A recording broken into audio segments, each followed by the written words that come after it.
Okay, I think we'll go ahead and begin this evening.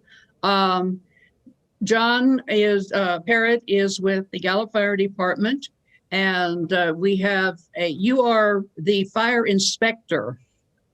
And so I want first you to introduce the young ladies that are with us, but then I want you to tell me, Jon, what a fire inspector does, why we need you. So my name is Jon Pairett. I'm the fire marshal with the Gallup Fire Department. Joining us today, we have Arlita Pablo, who is one of our fire inspectors, and also Andrew Laweka, who is a fire inspector. So what the fire inspectors do is we go out and we conduct annual fire and life safety inspections at commercial properties, restaurants, hotels, mercantiles, pretty much any commercial property in Gallup. We do fire and life safety inspections. And when we do that, we're looking for fire code violations. And even though it says violations, usually it's more about educating the business owners about how to keep their buildings fire safe, but also their employees, keeping them fire safe, and then the customers coming into the stores, keeping them safe as well.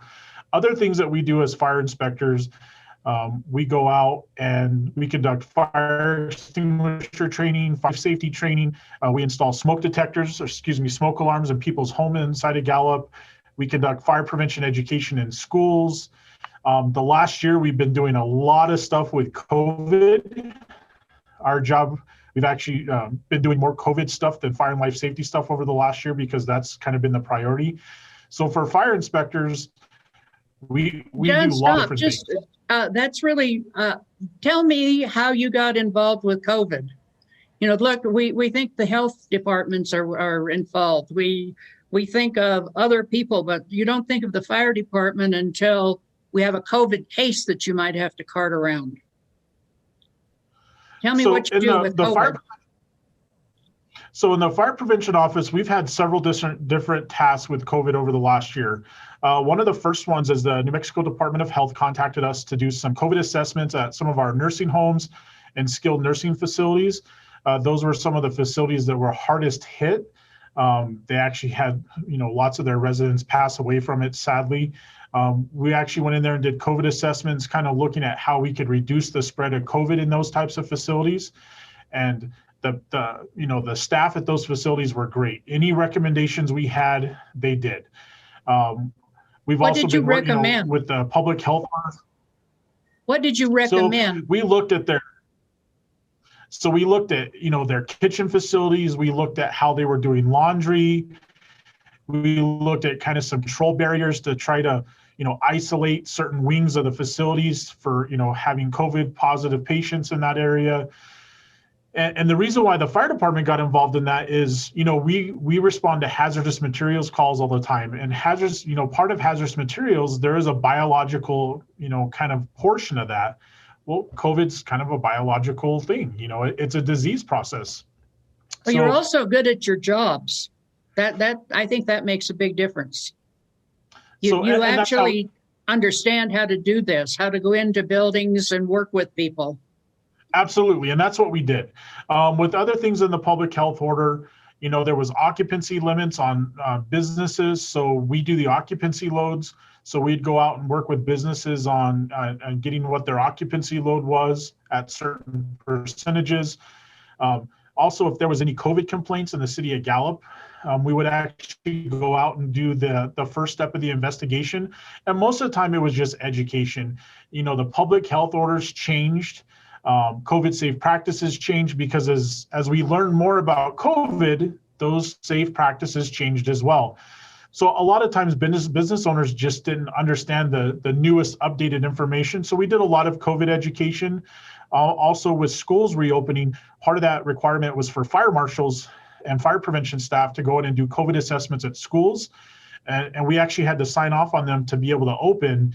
And we did that to all the schools inside the city of Gallup. So we've been How are we doing now with green?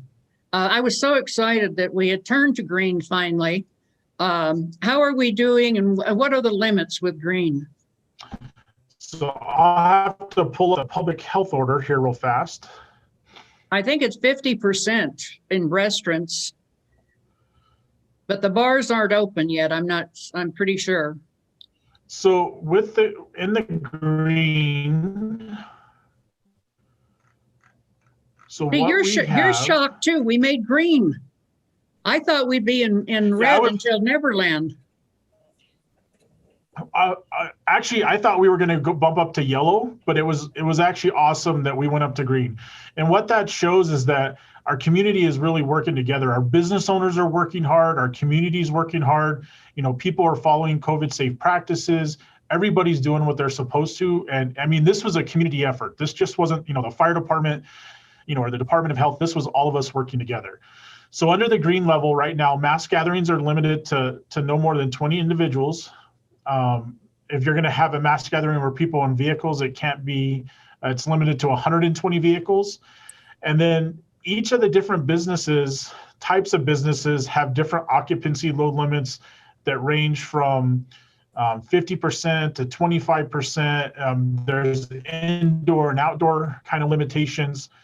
Going actually over the entire public health order would take a little bit of time. No, but I mean, there's all these different things, but if I am a business owner and I don't know what's really going on, I can contact the fire department and talk to one of these nice young ladies, and they're going to let me know what I need to do and what I can do and not do.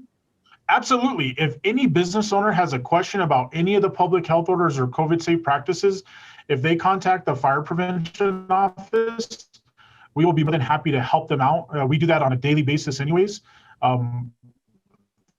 We'll be their point of contact, and we'll give them any information that we know. I've been asked several times, how about the bowling alley and the movie theaters? Are they open now, or are they not open? Can we do anything with them? So nobody talks about bowling alleys. They're not open? So right now, the ones in Gallup are not open. I know that there's plans to possibly reopen them. The movie theater here in Gallup is owned by Allen Theaters. They're kind of doing some reopening across the state. So hopefully soon we might see some of those open up. Hopefully next week when the new red to green framework comes out, hopefully if our numbers stay low, we'll be in the turquoise, which would be even better for McKinley County and Gallup. Wow, yeah, because that turquoise with restaurants even is 75%. And I'm pretty certain turquoise, you can open the bars with a percentage, or maybe you can with green too. Because that's another thing that people have asked about is, when the bars can open. So right now in the green, bars and clubs they're limited to 25% of their outdoor space. Okay. If we go to turquoise, they are allowed to open indoor spaces up to a certain MAC.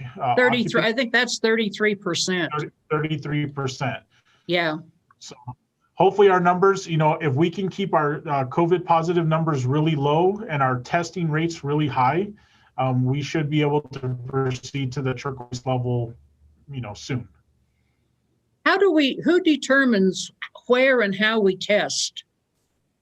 Do we just test people that have symptoms, or do we have people that we have to test all the time? I'm really confused about testing. There's lots of sites in Gallup that does testing. GIMC does testing. RMCH does testing. There's lots of facilities out here that do testing. On the Gallup Fire Department Facebook site and the City of Gallup Facebook site, we're always posting testing sites. The more people that get tested, the better, because we want to make sure that our testing numbers are high. And there's actually even at-home testing that they can be ordered. All that information is on the New Mexico Department of Health website. Okay. And people can get tested, they can test every week. They can test several times a week. I mean, we just don't want to have people that are symptomatic to be tested. We want everybody to get tested, because that really tracks, our COVID numbers. Well, now, if you are vaccinated, if you are fully vaccinated, which means that you've got both shots in the Pfizer and the Moderna, a one shot for the Johnson & Johnson, but you also have to wait 14 days after. Do you still need to be tested after you've been vaccinated? Or should you be tested? Absolutely. People that have been vaccinated. People that have been vaccinated can still get tested for COVID. Absolutely. People can still be tested. All right. So that will, if we keep getting tested, then that will help our numbers, so that we can stay in the green, or maybe get to the turquoise, or possibly get out of the whole thing. When are we going to get out of the whole thing, Jon? I have no idea. There's, between the CDC and the New Mexico Department of Health, COVID's going to be around for a while. Okay. Last year we didn't think that it was going to last this long. We're now over a year into it. So, hopefully we can get through it, sooner than, later, but it's still going to be quite a bit of time. I'm waiting for the next color to come up, and I don't know what color it's going to be, but, I thought after turquoise, well, maybe they'll think up another color, and that means like, yay, we're done. And we can stay there. So how you've been doing this for a whole year now, and what are you guys going to do, young ladies, after the COVID goes away? Do you want to answer that? What's going to happen with the fire department after the COVID? Either one of you. Well, after COVID goes away, hopefully we'll be able to get back to our normal routine of, just doing our inspections and education of the public. Hopefully we'll be able to actually go to the schools and give public presentations on the stuff we love, the fire safety programs, the things that have gone away due to COVID. It affected us too. We're no longer allowed to go into schools and major businesses to do our huge presentations that we used to do. I used to love showing the kids our trucks, our fire trucks. Did you do stop, drop, and roll? Yes, we teach about how to escape the fires in your house, stop, drop, and roll if your clothes are on fire. Always exit the building when you see smoke, call 911. We do a lot of fire safety presentations for the schools. With virtual education, we can't even do fire drills now. So people don't even realize how important those things are. And I have forgotten your name, young lady. But how important are these things to families and little kids when they're growing up, that they have fire drills and all of the fire prevention things? Honestly, I think that my daughter, she's probably tired of fire drills, because that's what we practice at home. Like if you have a fire, where to meet up, where to go. I think one of the most important things you guys do and mention is that families need to have a special place that the family is going to meet, very near where the fire is. But, people don't always go out the same exits. And, so I had never thought of that until I interviewed firemen, and they told me, no, have one spot that your family knows they're going to be there, so you can count and see that everybody's okay. Yeah, that necessarily doesn't just go for home life. It actually goes to business as well. And that's one of the things that we try to enforce, is have monthly fire drills, sometimes weekly, just depending on the size of the business and everything else like that. So, but that's one of the main important things is call 911, meet at your meeting space, and that way everyone is counted for. And that's probably why the schools do it. And my daughter, she misses school. I mean, she's back in school right now, but she said it's very, very different. And they're pretty much strict with everything. They're really enforcing the 6-foot distance rule, wear your mask. They're doing all of the COVID things. I was just wondering if they did like the fire drills and all of the things that we used to do that I think are very important for them. But they've been so busy learning all the new things that they have to do now. Yeah, and when we did the COVID safe assessments at the schools, right, part of that was their fire drills and evacuation drills and emergency drills. And kids, especially if they've been in school for a while, they know about fire drills. If right, they've been going to the same school for several years, they know where to go. They know how to get out of the building. With COVID safe practices, it was a lot of, the educators, the teachers, the school staff, they were going to be working with the students because they had to get back into doing fire drills. And, some of the changes were making sure that even during fire drills, children stay 6 feet apart from each other. They had to go to other areas of the school, outside the school, to make sure classes weren't kind of mingling together. Bunching up. Yeah, so there was a lot of education that went along with that, but the schools have been doing a great job at that. I mean, the school staff, they've been excellent. They truly have been excellent. Well, and I think our schools have always been excellent, John, as long as we give them concrete things that have to be done, and we help decide, work with the schools to decide all of these things. They always do a good job. But the fire department, I always tell you guys, you do a tremendous job. We have a fantastic fire department. And my favorite thing about the fire department is that I never see you for a fire. I like to see you for inspections, but I didn't want to see you if building's burning down. So that's what inspections do for me, isn't it? Absolutely. So the main goal of doing fire inspections, fire and life safety inspections, is number one, to try to prevent fires from happening. The easiest fire to fight is the fire that never starts. So that's Yay! I like that one.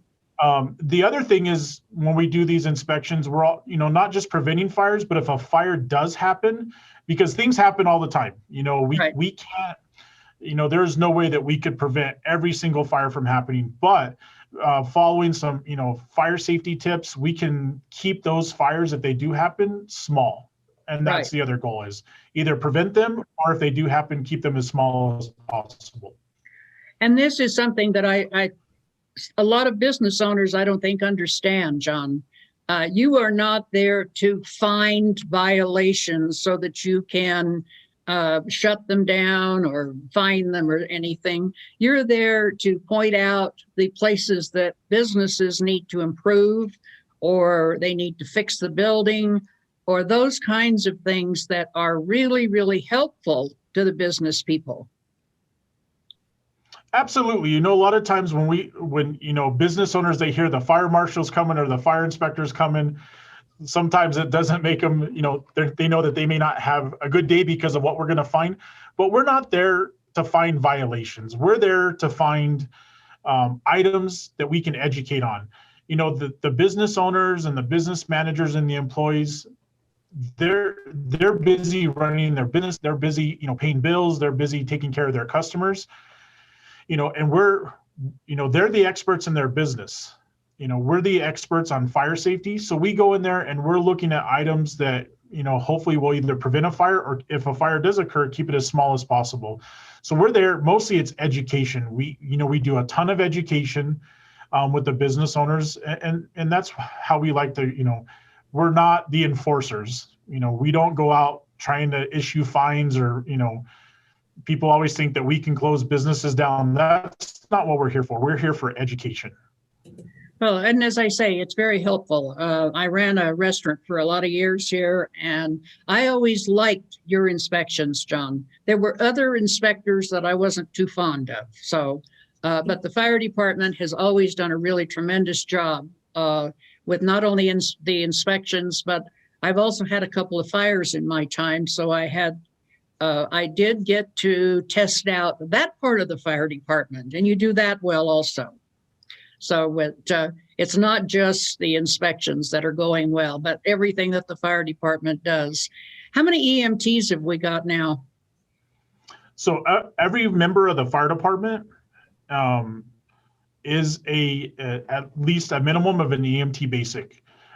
So we have EMT basics. We have a lot of EMT intermediates, also known as IV techs. And currently we do have one paramedic on the fire department. So everybody that's on the fire department has to be a minimum of a licensed EMT basic. Fantastic.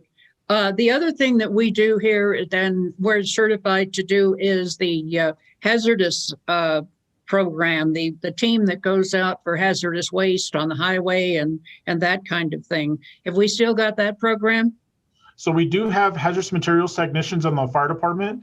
We still have hazardous materials team. We have a bunch of equipment that we use for hazardous materials. Luckily, over the last 10 years, the number of hazmat calls that we've responded to has actually reduced, which has been great. but we still have those capabilities to respond to those calls at a moment's notice. We can respond. Well, and those are really big out here on the highway. I mean, people don't understand that trucking companies put hazardous materials together that shouldn't be together in the same trailer. And that makes it a really dangerous situation.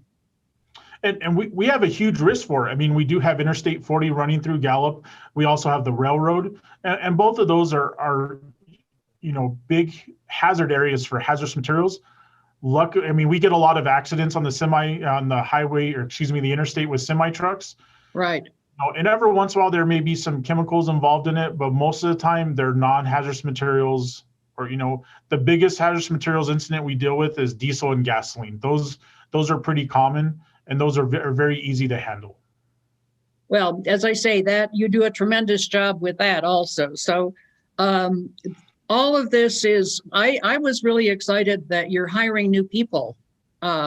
During the pandemic, I thought that we would not be replacing people. We wouldn't, but the city budget must be better than I think it is. Well, and the thing with the fire department is we have minimum staffing. So there are national standards that we have to follow, that if we go to a structure fire, we have to have so many people there. And it's for our safety, making sure that we have enough staff and personnel to respond, not just to one fire, but multiple calls. The Gallup Fire Department is an extremely busy fire department for the size of the community that we protect. Right. And there are lots of times where we're responding to multiple calls at one time, and over the last year, we've had, firefighters retire. So we need to we've had promotions. So we need to fill those positions because we want to make sure that we have our minimum staffing that we need every day to protect the community and protect ourselves.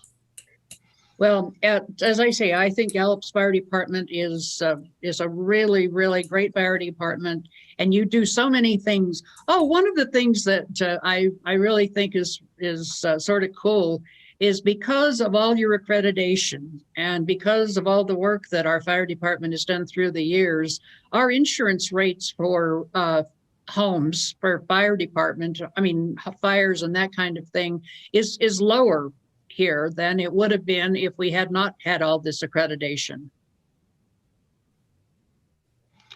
Yes, so there is a program called ISO, which is the Insurance Services Organization, and basically they rate fire departments. And what they do with these numbers is insurance companies use those numbers to kind of figure out how insurance rates, what the cost of insurance rates are going to be.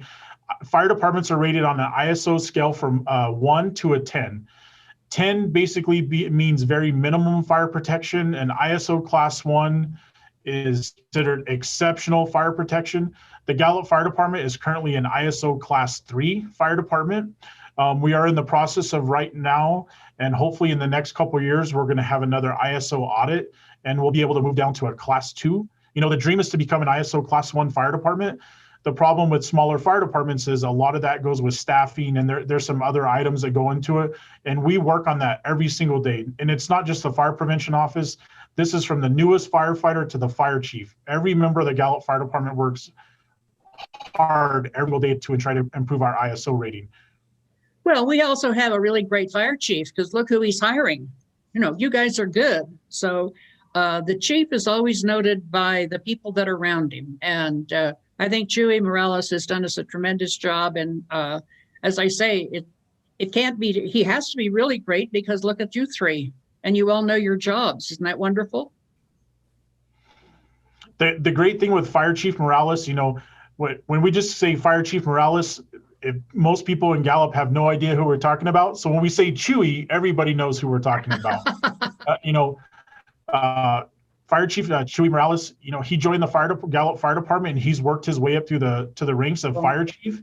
He knows the community at Gallup. He knows the fire department. He knows where we've been, and he knows where we need to go. And more importantly, he knows how we need to get there.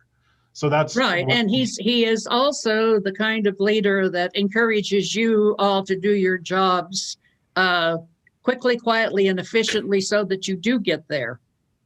Absolutely. That takes a good leader, and he is just that. Is there anything else we've forgotten to talk about today? Andrew or Arlita? No? Have I forgotten anything? And Andrew, I'm sorry, you just, I thought you were a lady. Oh, there is no, one it's my thing. long, beautiful hair. That's it. Every time it'll get you. You know, so that next time I might know, I might remember, Andrew. But the other thing that is really cool is how many lady firefighters do we have? Do we On the know? line right now, on the Yeah. line right now, we don't have one, but I was recently promoted, so as far as I know, I was the only one on there, but we have several ladies in the administration office now. So Okay. So this is we're trying to recruit. We're trying to recruit. how hard is it to for women to become firefighters? It looks like it's really tough. Yeah, it's tough. I'm not gonna lie, it was basically to spend 48 hours away from your family, knowing that especially if you have kids, Right. and they usually get used to it, but if you put your mind to it, and if that's where your heart is, then yeah, you can do it. I mean, Well, and it's a really voice. good career for women. I mean, that you guys are making a whole lot more than you know, a lot of the clerical help that we have. So you guys do a really, really good job. And I'm really pleased that Gallup is recruiting women. You are too young to remember, but in the fire department, we used to hire only firemen. And then all of a sudden they decided we had to add women. And so now we hire firefighters. Isn't that cool? Yes. No more firemen. We have just firefighters. And I think you all do that really, really well. Keep doing your good job. And I hope that I never see you on a professional level, just as a television interview. Thank you very much. And again, if any member of our community needs information about fire safety tips for their home, they can contact the Gallup Fire Department Fire Prevention Office. We can do home fire safety surveys. We install smoke alarms free of charge for anybody that lives inside the city limits of Gallup. If they need smoke alarms in their home, or even if they're not sure if they're working and they just want them tested, they can contact us. We do fire extinguisher training, fire safety training. One of the things that we're working on right now is a new program called community risk reduction. Since the history of the Gallup Fire Department, we've all been doing fire prevention, but now we're moving more towards a data-driven organization where we actually look at data and we're going to try to conduct fire safety or other types of safety education in very specific parts of our community that need it the most. So we are moving towards a community risk reduction organization, which is, basically it's kind of redefining the goal, what the fire department's here for. Most people think that the fire department's here just for fires. But the fire department's here for very many reasons, from emergency medical services, hazardous materials, education. We do a lot, and we want to really highlight that to our community. That's for sure. And we want to thank you all for all the good work that you do, and just keep it up. We'll talk to you again soon, Jon.